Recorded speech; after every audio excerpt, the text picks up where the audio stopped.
Lo vamos a evaluar. Bueno, ahí vieron que estamos entrándole al tema de la mesa de jueves, mis escuincles. Hoy para ir abordando, ya estamos entrando ahora sí por fin a temas, más bien a tiempos oficiales, ¿no? En cuanto al tema electoral, ya vamos desde junio, agosto, ¿no? En este asunto, aunque no deberíamos, pero en fin. Vamos a hablar de un par de asuntos muy concretos, pero también con todo lo que abarca, ¿no? El tema del litigio electoral. Primero, sobre la revocación de este acuerdo del INE sobre paridad que había propuesto un magistrado ahí de la Sala Superior, lo echaron para atrás, y también esta revocación del gobernador sustituto en Nuevo León, entre tantas otras cosas que el Tribunal Electoral va a estar manejando, ¿no? En estos días, meses que tendremos el proceso electoral federal, bueno, y local también. Jorge David Aljovín, el consultor y analista político, ya viejo conocido de todos ustedes, aquí anda, y el doctor Luis Octavio Vado, académico de la Facultad de Derecho de la Universidad Panamericana, experto en Derecho Electoral y Constitucional. Gracias a ambos por estar aquí. Es un absoluto placer, oigan, tener siempre a tantas luminarias en cuanto al tema del derecho, sobre todo electoral. Vamos a empezar contigo, Luis, si quieres, porque pues, ya el doctor Aljovín ya está a punto de cobrar nómina, ¿no? De que viene. ¿Cómo viste el tema del litigio de la revocación de género, de la paridad de género, que querían hacerle ahí una pues muy comodaticio, ¿no? Le decir, es que Yucatán ya tiene legislación en la materia, y sigue habiendo el argumento, ¿no? De que el INE no tiene facultades para andar pidiéndole ese tipo de cosas a los partidos, pero la cosa es que pues, si no han legislado en cuanto a ese tema, pues el INE tiene que entrarle al quite. Entonces, a ver, pues ¿cómo viste más o menos el papel del tribunal en este tema de la paridad de género ahora ya firme? Yo creo que lo ves con mucha claridad. A ver, la paridad de género ya es un mandato. No hay que darle vueltas. Es un mandato, se tiene que cumplir y se acabó. La duda es cómo le hacemos para cumplirlo adecuadamente. Porque paridad suena simplemente a 50 y 50, pero no es tan sencillo y no es tan fácil. Y básicamente, ¿qué era lo que se estaba proponiendo en el proyecto, ¿no? Bueno, la idea de lo que tú comentas, la paridad la tendrían que haber establecido en primer lugar el Congreso de la Unión para lo federal, es obvio. Los congresos locales para las gubernaturas. Si los congresos locales no lo hacían, entonces el criterio era, bueno, lo tienen que hacer los partidos políticos dentro de sus disposiciones internas. Si los partidos no lo hacen, entonces los soples, o sea, los institutos electorales locales. Si los institutos no lo hacen, entonces el INE ejerce la facultad de atracción y tiene que regularlo. Ese era, digamos, como ven el proyecto. Hasta el último punto, ¿no? Que era Exacto, como podemos ver, el chiste es, a ver, en primer lugar, ¿quiénes? Los legisladores. Ellos eran los primeros que tenían que cumplir. Ya. Y ahora llegó el tema del tribunal, doctor, y pues ahí siempre, es que ¿por qué todo tiene que llegar al tribunal? O sea, son muy contenciosos tus carnales en el tema del... Mira, habrá que decirle a la gente que también se llega hasta el tribunal porque los propios legisladores no cumplen con su tarea. ¿Cuál es la tarea de un legislador primordialmente? Hacer leyes, pero lo que hacen es hacer grilla y tirar sombrerazos ahí en las tribunas. Pero también habrá que decir que esto nos lleva a una reminiscencia, porque justamente como lo dice Luis, no solamente se trata de un mandato que está ahí y que simplemente una igualdad de hombre y mujer ante la ley, que en materia electoral se podría traducir en una postulación de 50% hombres, 50% mujeres, sino que ahora hay una política en materia de paridad. ¿Qué quiere decir que es una política? Que es un mandato transversal para todos los órganos del Estado mexicano. Y esto lo que está demostrando es que hay un fuerte compromiso porque las mujeres ocupen cargos y que puedan desempeñarlos. Y esto nos va a llevar a preguntas muy importantes, no solamente durante el proceso electoral, sino en la renovación de las dirigencias de los partidos políticos. Te llevo algo. Imagínate, habría que preguntarnos si las próximas dirigencias de los partidos políticos van a seguir siendo encabezadas por hombres, si tiene que aplicar o no la alternancia. Y en el caso de las mujeres, pues los meten tremendos bretes. ¿Por qué? Porque con el proyecto por eso lo andan litigando, ¿no? Exacto, porque justamente con la resolución que proponía el magistrado Felipe de la Mata, pues ¿qué iban a hacer los partidos políticos en los hechos? Al dejar libre al estado de Yucatán y diciendo que había cumplido con la ley de paridad, pues lo que iban a hacer los partidos en los hechos era postular 5 hombres y 4 mujeres. Por lo tanto, ¿qué se decidió? Como parte de la política paritaria, se dijo 5 mujeres, 4 hombres, y con algo muy importante, y sé que a Luis tal vez no le guste mucho esto, pero lo que dijo el tribunal, dijo, aquí mando yo. Aquí quien manda, el órgano jurisdiccional, no es el Instituto Nacional Electoral, confirmo, pero quien tiene la última palabra soy yo, soy el tribunal y lo voy a decidir yo. Y simplemente pondría algo sobre la mesa que sí me parece, estoy de acuerdo con la propia resolución, pero algo que creo que está muy mal visto por parte de los propios legisladores es que no se hayan llenado los 2 espacios de los magistrados salientes de Sala Superior, porque la decisión el día de ayer se tomó de manera mayoritaria, pero con una diferencia que no había un pleno completo en el propio Tribunal Electoral. Sí, que justo esa es otra, ¿no, Luis? O sea, tenemos ya, desde la semana pasada ya andamos anunciando que tenemos 2 vacantes, ¿no? Ahí en la Sala Superior. Y vamos a tener que renovar, ¿no? Esas 2 vacantes, pues es normal, ¿no? O sea, hay que darle su refrescadita, ¿no? De vez en cuando a este tipo de órganos. Pero, pues, güey, o sea, de cara a este proceso electoral del 24 que parece va a ser bastante contencioso, pues me imagino que o sea, no podemos darnos el lujo, ¿no? De tener un tribunal pues, incompleto. Es que salen conservas. Por eso. No, es que a mí me da igual, o sea, a mí me vale sorbete si salen conservas liberales o para que le tiren para dónde, pero coño, que haya alguien, ¿no? O sea, que ya se pongan ahí a hacer la tarea.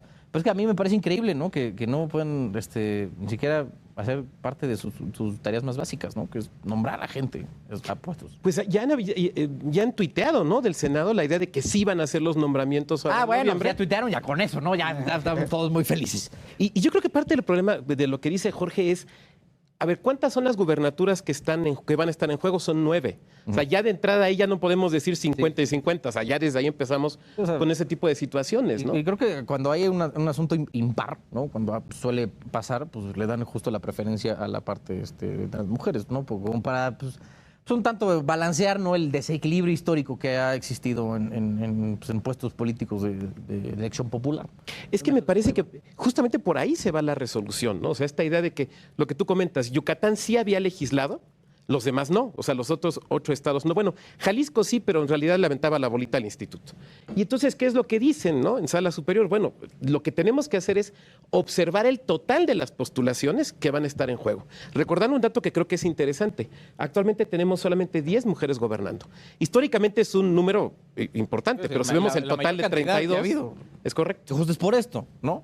Porque de otra forma no hubiéramos tenido a lo mejor a Maru Campos en Chihuahua, a lo mejor a Laida Sansores en Campeche.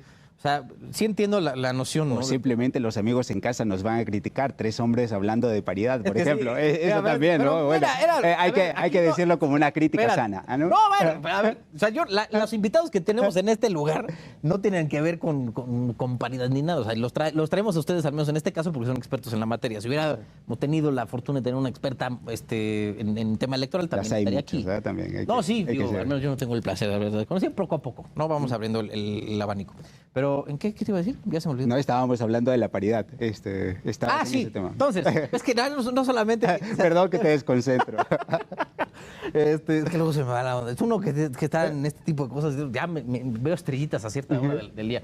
A ver, sobre el tema del tribunal, pues, ¿cómo lo ven? Al menos me gustaría el punto de vista de ambos. ¿Cómo lo ven formado como institución?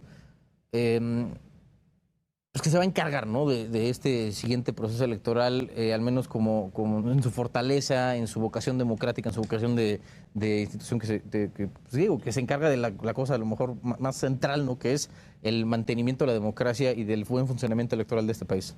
Empezamos con mi estimado Luis. Ahí me parece que es un tribunal que tiene 2 características muy importantes. La primera, que se asume como un tribunal constitucional. O sea, no es un tribunal de mera legalidad, sino que se asume como un tribunal constitucional, pero que además tiene que ser de esa manera porque algunos de los juicios que resuelve son auténticamente juicios constitucionales. Por ejemplo, el que tiene que ver justamente con paridad deriva de un juicio que materialmente es un juicio constitucional. El segundo elemento es que es un tribunal que se asume como protector de los derechos de las personas, en particular los derechos políticos que se asumen que son auténticamente derechos humanos. Y por esa razón, por ejemplo, este tipo de cuestiones se vuelven muy importantes, porque, por ejemplo, paridad, ¿por qué se ha avanzado? Pues por las mujeres que han demandado, por los colectivos de mujeres que han impulsado, como ha pasado con otros grupos, y eso provoca, desde luego, las sentencias. Entonces, me parece que es un tribunal que tiene muy clara esa función constitucional y esa idea de la protección de los derechos. Mira, yo lo que veo es en una antesala con un tribunal que va a tener una tarea muy difícil. Habrá que recordar que el día de ayer, poniendo el componente político, pues se le regresaron 500 millones de pesos al Tribunal Electoral, pero estuvo amenazado de un recorte muy importante que era de 767 millones de pesos. Por otro lado, por lo que dice Luis, obviamente se trata de un tribunal constitucional que aspira a ser una Suprema Corte. Como dirían por ahí, es lo mismo, pero más barato, pero al final del día resuelve en materia, en materia electoral. Sí, sí. Y por otro lado, también diría que tiene un fuerte reto en la toma de sus decisiones. ¿Por qué? Porque hay un Ejecutivo Federal que está amenazando fuertemente al Tribunal Electoral y a la Suprema Corte de Justicia de la Nación y en especial a todo el Poder Judicial. Y esto va a ser muy importante y veremos de qué están hechos los magistrados electorales y las magistradas. Sobre todo porque, lo comentaba fuera de pantalla con Luis, porque es muy importante esto.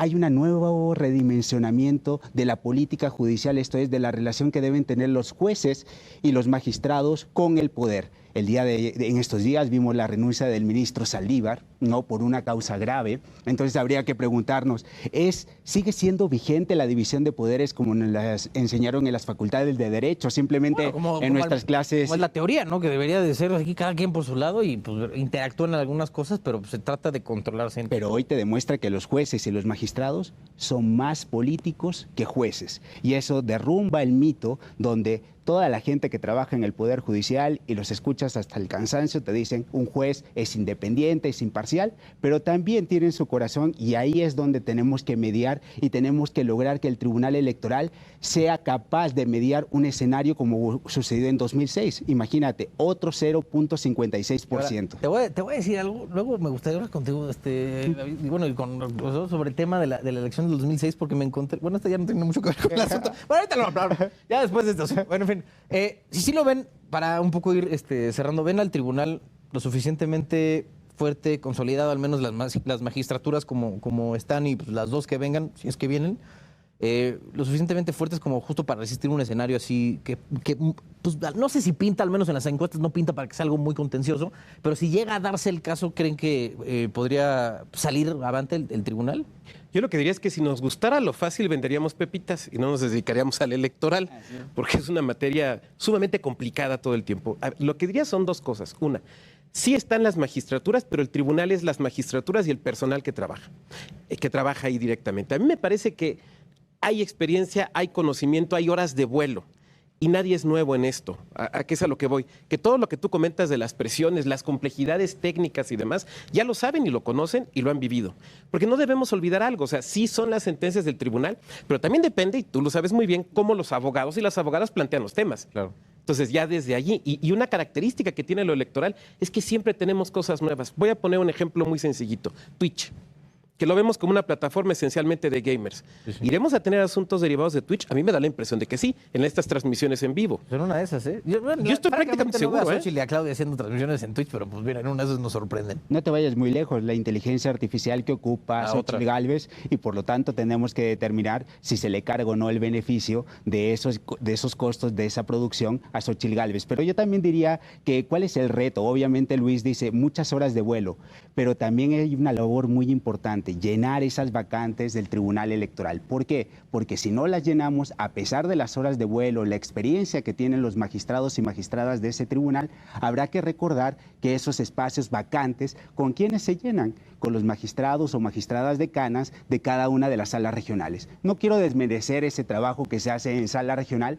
pero habrá que decir, una cosa es que tú seas seleccionado para jugar en el Real Madrid o en el Barcelona, y otra cosa es que te traigan a alguien de la filial de Cruz Azul, que como está en estos momentos, imagínate, que nos traigan a alguien de una sala regional que no esté preparado para ese tipo de presiones. Y creo que esto es importante porque nos lleva a un tema de legitimidad de las propias decisiones, porque para eso nombramos magistrados y magistradas en el Tribunal Electoral.